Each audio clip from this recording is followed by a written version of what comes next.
Atteints de fibromyalgie, nous avons décidé de témoigner. Nous nous sommes rencontrés et nous avons parlé de nos misères. Je m'oblige, c'est tout le temps, c'est un travail. Aujourd'hui, avec nos mots, notre vécu, nous vous partageons notre expérience de cette maladie peu connue, avec ce message d'espoir, mieux, malgré la fibro. Ce qui est bien, c'est de trouver ses propres solutions.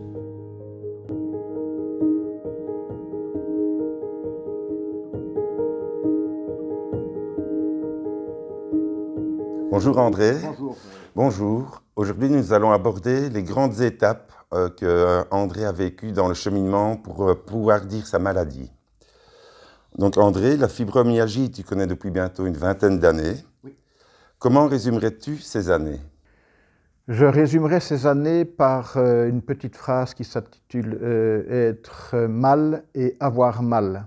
Il n'y a pas beaucoup de voies possibles. C'est un peu un cul-de-sac, la fibromyalgie. La petite phrase qui circulait et qui circule toujours dans ma tête, c'est, au-delà du cul-de-sac, là, c'est se dire, c'est déjà un peu guéri. Ça a été chez moi très difficile en effet. On peut dire à un moment donné, j'ai mal au coude, j'ai mal à la tête, j'ai mal à la mâchoire, j'ai mal aux pieds. On a beau se le dire, il faut d'abord faire le point avec soi-même, faire un espèce d'état des lieux. Tu as un ensemble de douleurs, tu ne sais pas d'où elles viennent. Ouais, ok. Justement, j'allais te demander un peu les grandes étapes par lesquelles tu es passé. C'est ça. Eh bien, après avoir parlé avec moi-même, après m'être parlé, j'ai essayé d'aller voir le médecin, déjà avec Christine, mon épouse, qui se rendait bien compte, en effet, qu'il y avait quelque chose qui ne se passait plus comme avant. Et le médecin, il est mal pris. Il se rend bien compte qu'il y a quelque chose. Et donc, après consultation et consultation, il propose un peu de passer la main. Pour aboutir à un moment donné à Montgaudine, au centre de référence de la douleur chronique, qui est déjà en soi une approche d'un nom possible. La douleur chronique, c'était quelque chose, ça ne résout rien, mais ça clarifie un peu la situation. La douleur chronique qui s'est vite jumelée avec la fatigue chronique. Et si on m'avait dit à l'époque que tout ça allait se suivre, ça a été progressif. On entre en fibromyalgie. Et alors, c'est la troisième ou la quatrième étape, la proposition par le centre de la douleur de me faire aider par un psychologue.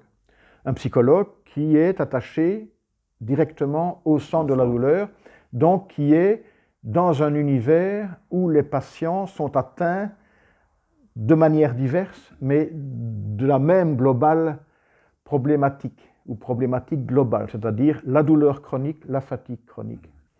Et là, je me trouve alors vraiment dans un lieu beaucoup plus favorable pour me dire. Et donc, avec Christine, on commence à faire un chemin parce que le psy me permet en effet de libérer ma parole. Reste alors une étape suivante qui n'est pas plus simple, ce sont les enfants qui se rendent bien compte qu'il y a un problème.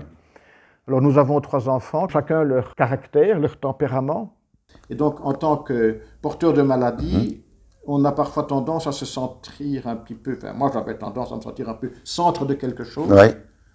Il faut accepter qu'on ne soit pas le même centre pour tout le monde.